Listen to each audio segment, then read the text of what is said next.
these boats are not looking so kindly after us. It's more of a friendship fight, or brothers fight.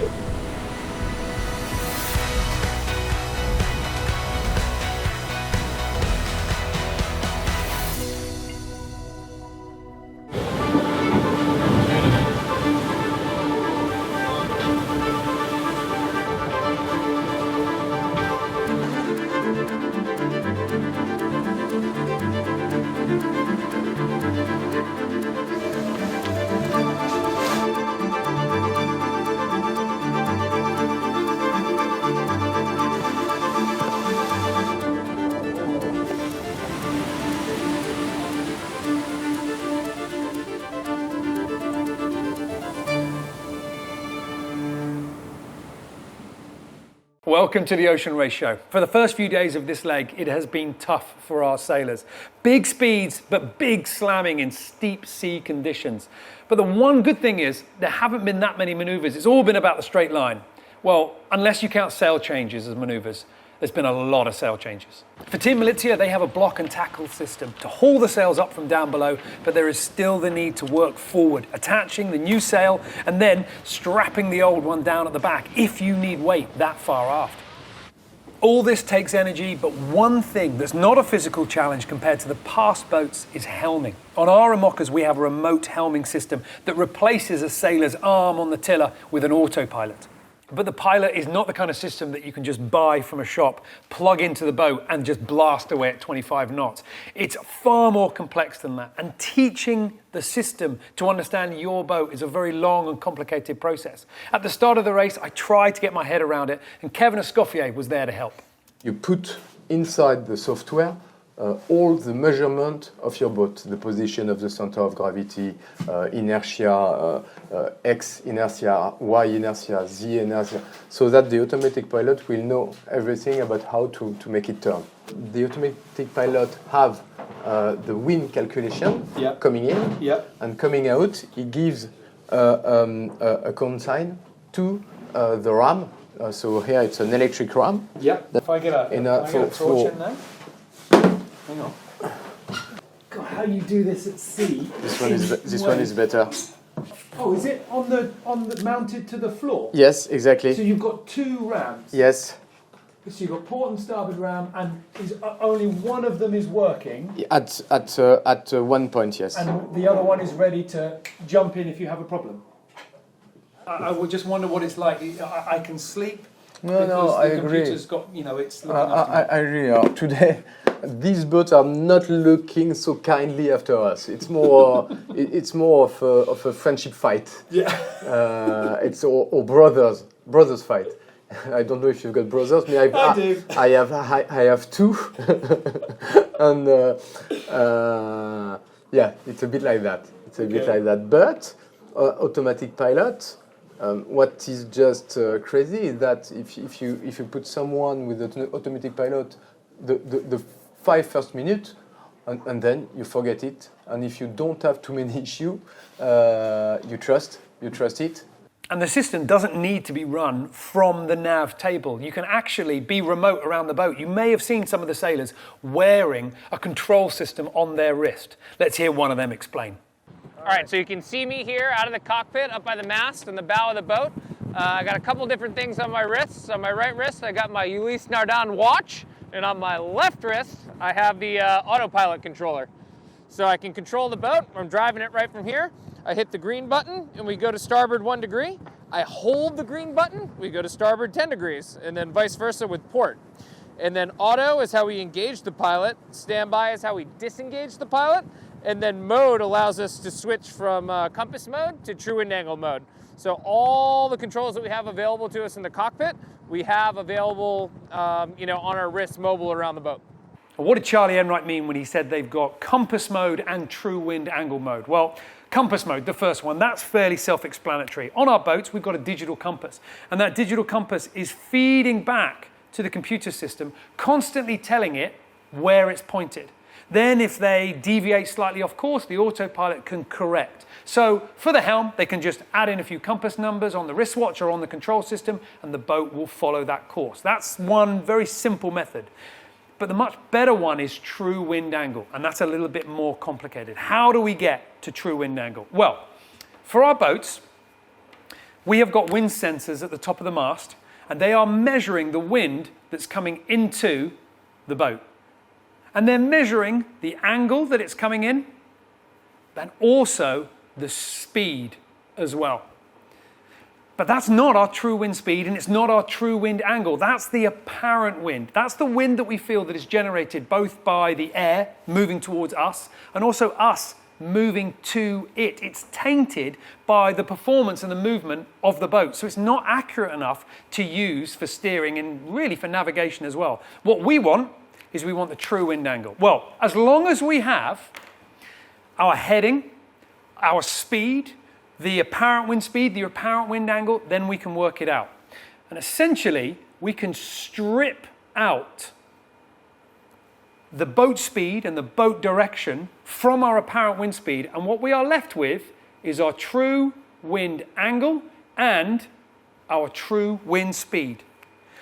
The problem is that to get to this true wind angle, this number which is so useful for our autopilot system, there's a lot of data that we need to feed into the system to get to that accurate number. And I haven't even mentioned the fact that on the IMOCAs, they will use heel as a big factor of working out what that true wind angle really is. They'll need to know what sails they have up, because different sail configurations will have different values of upwash. And that, again, will have a big effect on what the wand is reading at the top of the rig. So you're going to take all these different inputs to get that one number.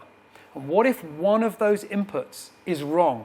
What if you were sailing along on the water and suddenly your wind sensor went down and you had no apparent wind direction or apparent wind speed? How would you find out? The first thing you would know about it is maybe an alarm sounding as the computer system sees data going wildly out of range. And none of it would make sense. All the numbers would be calculated on missing or bad data, and the numbers simply wouldn't add up. So you check the sensors at the top to see if they are still there. There are two weather vanes at the top of the mast, one mounted upwards, one forwards, but it seems that Team Holcim-PRB are fresh out of luck on that front. They think that it dropped, when the first one broke, it fell on the second one and ripped off the direction. Just like the other teams, they carry spare wands, but they didn't fancy climbing the mast in this weather, so the only thing to do was mount it on a pole and stick it on the stern, a less than ideal location for such an important sensor, but better than nothing. It's a bit too rough to go up at the moment, so yeah, we've got a slot on the back with a wand in it, which will give us wind readings. Just plugging it in now, so hopefully it should work. Okay, I come up. It took a while for the conditions to moderate enough for the crew on board Team Holcim-PRB to be able to climb the mast. Either that or the need to get a sensor back into its best position was simply far too important. Either way, once the work was done, Abby gave us an update. Obviously a lot of downtime, so we've lost miles on the other boats, but still not confident in the wind gear, unfortunately, so we're having to steer off compass rather than wind, which is a slightly less accurate method of steering. And yeah, so we're still trying to get to the bottom of these electrical gremlins, and then hopefully we'll be back up to speed. So Team Holcim-PRB are stuck on compass mode. I mean, it works, it will get you there, but it's just simply not as good. It's like watching a blockbuster movie on your phone. But what would happen if the entire autopilot system went offline? Well, that is what happened to one of our boats.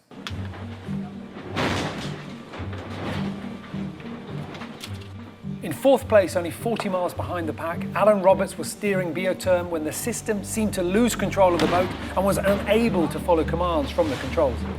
They lost all data somewhere in the system, leaving Paul to crawl underneath the cockpit floor and search for the fault in the sensors, the wires, or wherever it was hiding, while Alan wrestled with the rudder to keep the boat level and under control.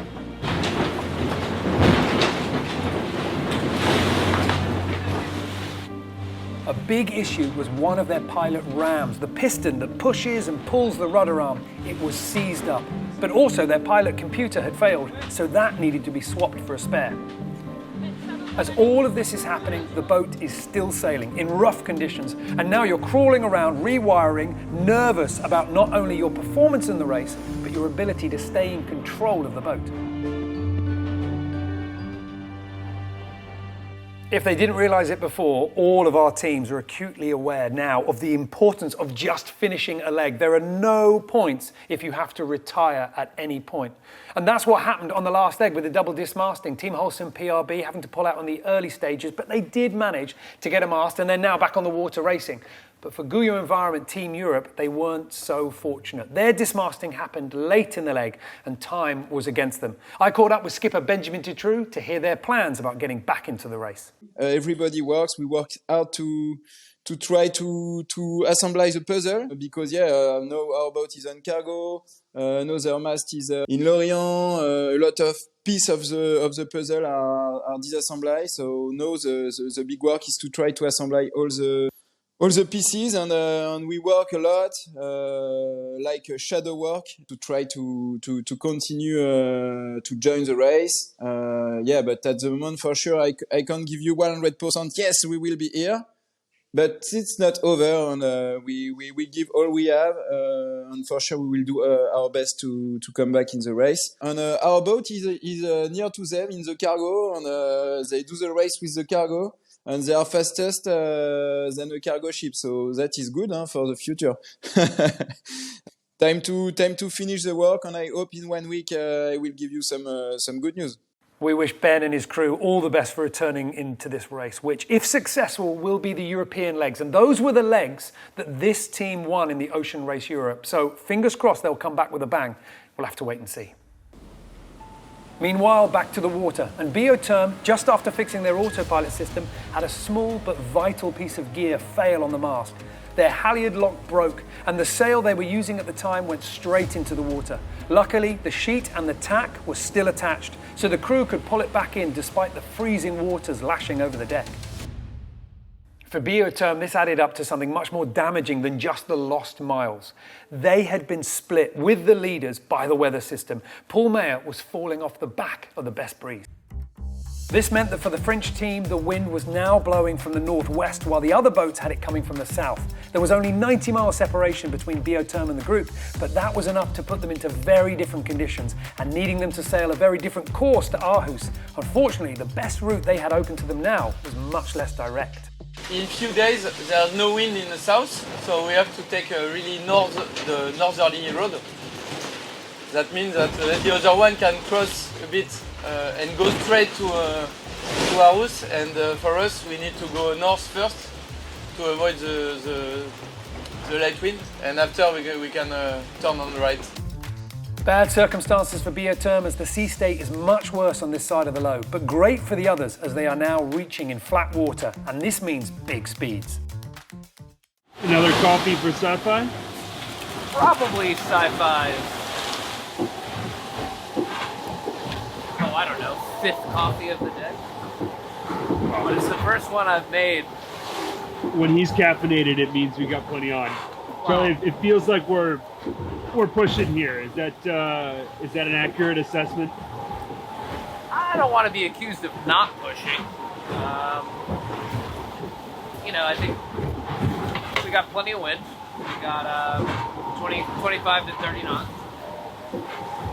With the throw up, which is what the routing called for. A little bit more headed, and actually a little bit more pressure than was forecast. Kind of falling off the cog a little bit. So we just went to the J2. Boat feels a little bit more comfy. As you can tell from the motion of this video, it's still a little violent. But yeah, we got out across the front earlier today, and earlier than the other guys, which seems to be a net gain for now. Hopefully we can keep extending, stay in this pressure a little bit longer than them. So, I think it's 1,500 miles to the top of Scotland. So, well, this rate is not that long from now. Just dropped a 31 knot, 10-minute average, which ain't nothing. Charlie Enright seems happy, and there does seem to be a little something for 11th Hour Racing Team in terms of speed. They seem to have had a bit of an edge since that push out from Newport. It's difficult to know exactly what it could be. Maybe sailors, maybe luck, maybe lots of little things added together. But there is a physical difference with their boat, and that's the foil. They've swapped back to their version 2 foils. So how much of a difference is that going to make? What physically is difference between their version 1 and their version 2? Well, I caught up with Jack Patel, and he talked me through just how different in shape these foils are. The new foils are more curved. So basically the more curve that a foil has, the more sort of heel tolerant it is. So when the boat obviously leans over and bounces around and you know, blows from side to side with the wind in the sails, the more curve a foil has, the more forgiving it'll be, because of sort of whatever angle the boat's at, there'll always be a lifting surface at that angle. So the sort of, you know, if you look at small boat foils and inshore foils that are very flat, they're very efficient, but hard to have, you know, to stay at a very stable heel angle. And the new ones are much more curved, so they're easier to manage, which is actually a big thing, even though we are crude. Also the shaft, so there's two parts of a foil. There's the shaft, which is sort of the main structural part, and then the tip, and effectively the tip is the more of the lifting part. On the new V2s, the shaft is actually quite a bit thinner, so actually narrower, and that's purely just drag reduction. So when the boat, especially in sort of marginal foiling conditions, when the boat's trying to take off and you obviously want the least drag possible, they're just thinner. So that's just a pure gain there. And then probably the last sort of detail, I guess, is the very end of the tip is more twisted. So it's a more aggressive tip shape, which provides more lift and more power, but it has a higher risk of ventilation. So in the V1s, we went for a very low risk, low ventilation foil tip, and the V2 we went a bit more aggressive. It's obviously hard to find the limit, but I think we found, you know, a pretty good sweet spot with the V2, just on the sort of last, you know, maybe 50 centimeters of the tip. The foils, the sailors, and the conditions all coming together to put in some very impressive performances, not just on 11th Hour Racing Team, but on the rest of our fleet as well. We were getting very excited in race control about the possibility of records being broken. So it made sense to talk to the person who holds the ocean race record, Simeon Team Point, the skipper of Axel Nobel. And it wasn't the only record that he's broken. I think I was 23 years old. With ABN AMRO 2, and and the last time was in 2018 with Team Axel Nobel, and I especially remember how uncomfortable it was. I mean, it's of course bloody exciting because in the middle of the race you are doing a race as well, so everyone's very motivated and everyone's pushing for that 2-3 days window where you know you can pull it off. But it used to be unbelievable wet. You got smashed everywhere. The bunks were wet. You were crawling on hands and feet, washed off the deck. Steering the boat was just a nightmare. So, yeah, it's hard to forget. Doing the 24-hour record, of course, is in the middle of the ocean, a nice celebration on a 65-foot yacht with your team. 602 nautical miles was the target for the ocean race. 618 nautical miles, the outright monohull record. It was 11th Hour Racing Team that first edged ahead. Team Milizia also had a go, but ultimately it was Team Holcim-PRB that put in the best 24-hour run. 6:22.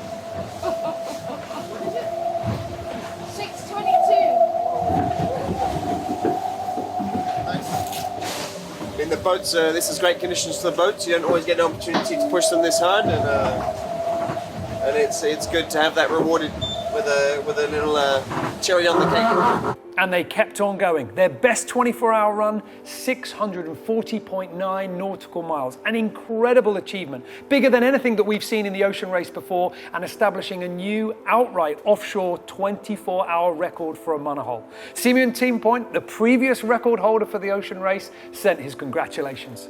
Yeah, big congratulations to Holcim. When I woke up this morning, it brought a big smile on my face. For me personally, it's great to see those boats crushing the race record, but also the 24-hour real record, beating 100-foot maxi, and that's just insane. And I think it's really good for the sport. It shows what we're capable of these days with all the foiling technique and innovation we have. Yeah, it must be unbelievably exciting for those guys, because I think this is a record again that will be hard to break. Two news today. We are the first IMOCA to break the 24 hours record. So yes, very happy after retiring from Leg 4. To be able to break this record, and also to still be in the game for the win of Leg 5 and for the overall lead of the ocean race. So the baton passes from Simeon Team Point and Team Axel Nobel to Team Holcim-PRB and Kevin Escoffier. But their eyes have gone firmly back onto the race. In fact, they were almost lucky to get the record at all. It was just the fact that the wind conditions lined up with the direction that they needed to go. And that's Aarhus. That's the finish line. Right now, Team Holcim-PRB has closed up the miles to 11th Hour Racing Team, and while the American boat is still in the lead, it is only by 3 miles. We look set for a very exciting final push into that finish line in Aarhus, and if the forecasts are set to hold like this, we should see our first boat arriving around Monday. So for the 3 days left in this leg, it's going to be an all-out sprint.